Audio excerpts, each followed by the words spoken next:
I love your sister. Sobrang bilis talaga ng panahon. Parang kailan lang nung unang beses kong nalaman na may isa na namang munting buhay sa loob ko. Pangalawang anak, hindi inaasahan.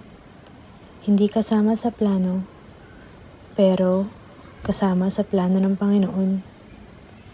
Noong panahong yun, halong-halong emosyon ang naramdaman ko. Takot, pangamba, pagkalito. Paano? Paano ko hahatiin ang oras ko? May trabaho ako sa Papua New Guinea. May panganay na 2 taon pa lang.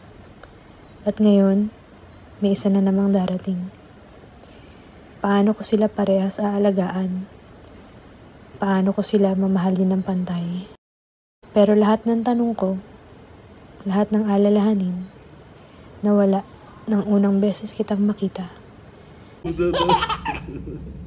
Nang unang beses kang huminga, umiyak at ngumiti. Doon ko natutunan na ang pagmamahal ng isang ina ay hindi kailanman nahahati.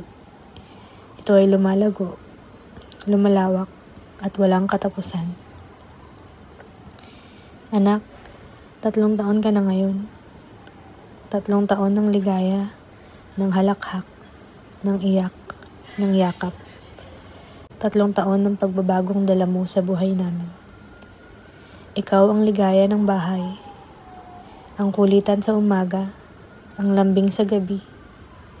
Ngayon, marunong ka nang magtampo, magpatawa, at magmahal sa simpleng paraan.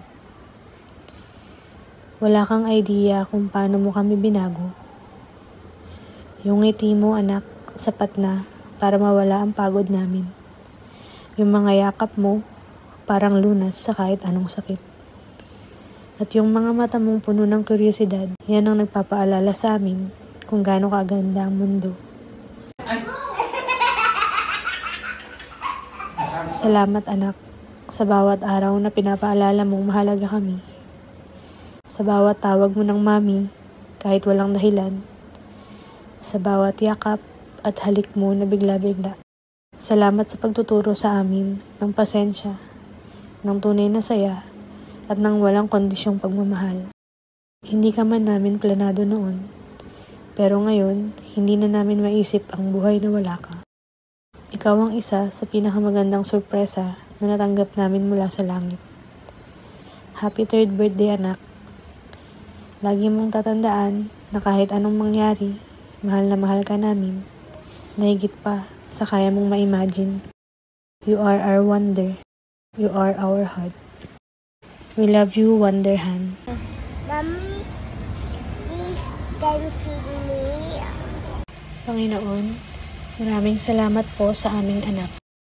Dalangin namin na sa bawat araw ng kanyang paglaki, punuin niyo po siya ng kaligayahan, kalakasan at kabutihan.